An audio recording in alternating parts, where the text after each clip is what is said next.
Bismillahirrahmanirrahim. Assalamualaikum warahmatullahi wabarakatuh. Untuk kelas pagi ini, anak-anak 1 saat akan menyelesaikan buku aktiviti muka surat 17 dan insya-Allah muka surat 18. 17, 18, 19.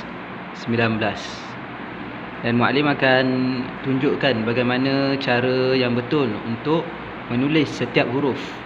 Hari ini kita akan belajar untuk menulis huruf yang antum boleh tengok dalam video ni. Tapi sebelum tu kita mulakan dengan bacaan doa Al-Fatihah. A'udzubillahi minasyaitonirrajim. Bismillahirrahmanirrahim. Alhamdulillahi rabbil alamin. Arrahmanirrahim. Maliki yaumiddin. Iyyaka na'budu wa iyyaka nasta'in. Ihdinas siratal mustaqim. Siratal ladzina an'amta 'alaihim ghairil maghdubi 'alaihim waladdallin. Amin. Bismillahirrahmanirrahim. Allahumma aftah 'alaina hikmataka wanshur 'alaina min khaza'ini rahmatika ya arhamar rahimin. Rabbi shrah li sadri wa yassir li amri wahlul 'uqdatam min lisani yafqahu qawli. Wa sallallahu ala sayyidina Muhammad wa ala alihi wa sahbihi baraka wasallam walhamdulillahi rabbil alamin. Okey, insya-Allah kita akan lihat bagaimana kita menulis huruf ain apabila huruf ain disambungkan. Belajar menulis huruf bersambung. Yang pertama ialah kita boleh lihat huruf ain.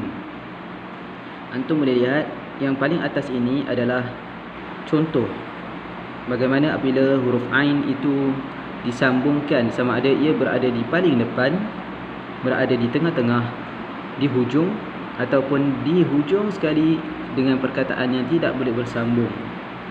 Okey, dengan huruf yang tidak boleh bersambung dengan ain. Sebagai contoh ialah huruf waw. Okey. Di sini kita lihat apa kehendak soalan? Kehendak soalan di sini ialah mereka ingin antum untuk salin semula daripada kotak yang bawah ini, semua ini antum perlu salin semula naik ke kotak atas. Yang ini naik ke kotak atas. Yang ini pun naik ke sini. Antum bukan salin yang ini ke bawah, tetapi yang di bawah ni antum salin naik ke atas. Pastikan tulisan antum jelas dan cara penulisan antum betul. Okey, antum lihat di sini garisan pertama, garisan kedua. Ini adalah garisan pertama, garisan kedua. Okey, apabila kita menulis ain, kita perlu menarik daripada kepalanya dulu, turun ke bawah. Kemudian kita tarik dan kita ada alif di sini. Okey, kemudian lam, turun tangan dia, kemudian ambil mim. Alim. Okey, begitu juga dengan yang ini. Ini adalah apabila ain berada di tengah-tengah. Bagaimana rupa ain itu? Ain itu kelihatan begini. Dan antum boleh juga tulis ia begini, ada lubang di kepalanya. Tak ada masalah. Itu juga betul. Okey, garisan pertama, garisan kedua. Garisan pertama, garisan kedua. Mim. Ain.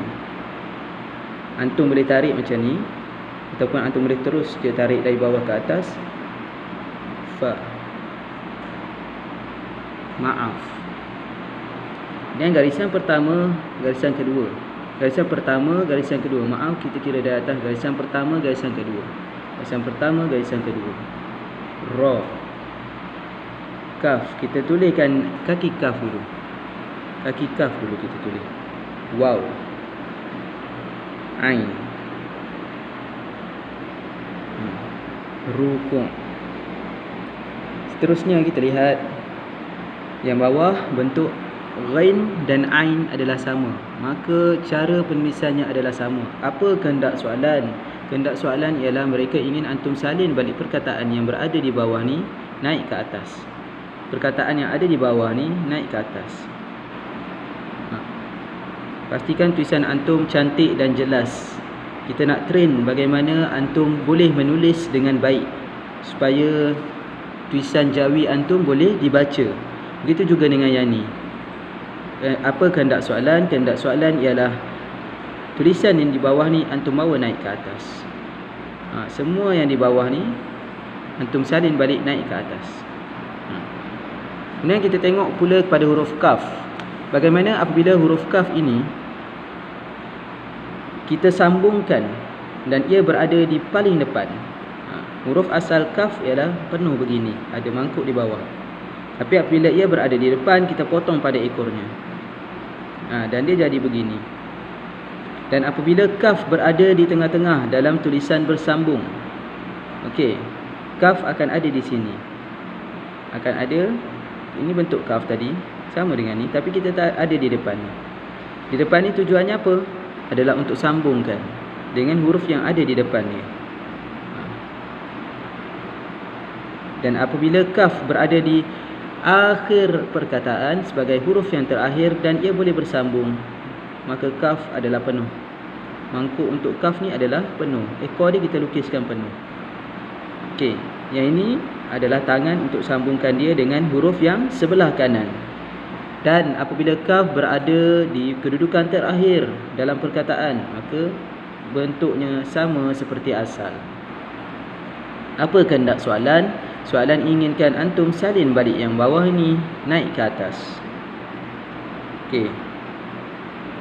Garisan pertama, garisan kedua. Garisan pertama, garisan kedua. Kita tarik dulu badan kaf. Antum boleh juga mula dari bawah ni tarik alif. Kaf. Ya. Waw. Kayu. Okey. Begitu juga dengan ga, formula yang sama. Dan apa kehendak soalan? Antum salin yang bawah ini naik ke atas. Yang bawah ni naik ke atas, yang ini naik ke atas, naik ke atas dengan cara yang betul. Okey. Kemudian kita tengok pada huruf ha. Bagaimanakah apabila ha itu disambungkan? Ha apabila berada di paling depan sekali di dalam perkataan, maka ha ini kita ambil kepala sahaja. Okey. Kita ambil kepala ha sahaja.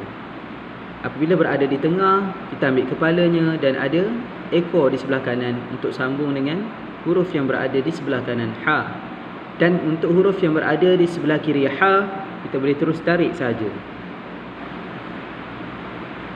Dan ini adalah kedudukan dan rupa ha apabila bersambung sebagai huruf yang terakhir di dalam satu perkataan. Dan ini adalah rupa ha, di mana rupa ha tidak berubah apabila ia berada di posisi terakhir di dalam perkataan dan ia tidak boleh bersambung dengan huruf yang berada di sebelah kanannya. Okey, kehendak soalan sekali lagi, antum salin yang di bawah ini naik ke atas. Bukan salin yang ini turun ke bawah, tetapi yang di bawah naik ke atas, yang ini naik ke atas. Ha, lam, alif, lam, halal. Okey, begitu juga dengan soalan yang seterusnya. Dari bawah salinkan ke atas, yang di bawah salinkan ke atas. Begitu juga di sini. Sama saja untuk huruf ha, jim, khaf dan cha, sama saja bentuknya. Okey, kemudian kita tengok pada ha bulat atau kita panggil ha nipis. Apabila ha berada di hadapan, kita akan buat kepala ha. Tengok ni. Ni rupa ha biasa, bulat, ataupun ha boleh dijadi begini. Ini juga adalah ha. Sama. Walaupun rupanya berbeza, tetapi ia adalah huruf yang sama. Iaitu orang kata ha simpul, ha bulat ataupun ha nipis. Maka apa yang antum perlu buat ialah menyalinkan dari bawah ini naik ke atas. Dan maklim rasa kita boleh percepatkan lagi.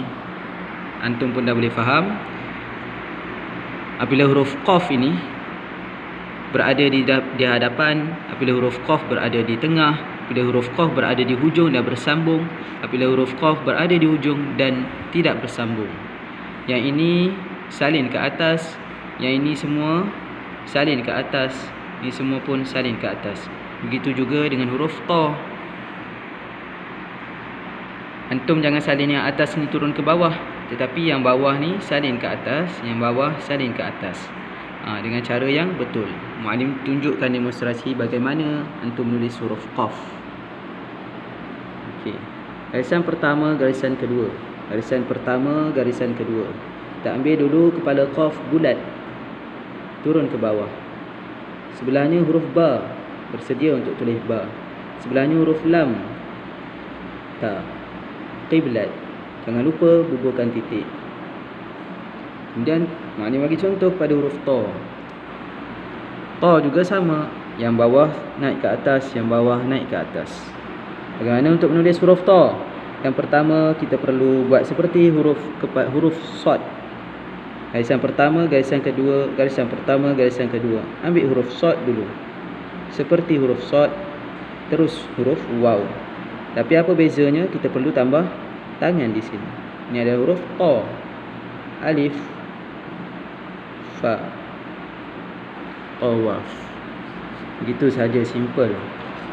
Okey, insya-Allah antum selesaikan semuanya dengan tulisan yang kemas dan cara penulisan yang betul. Kemudian hantarkan kepada muallim untuk disemak. Assalamualaikum warahmatullahi wabarakatuh.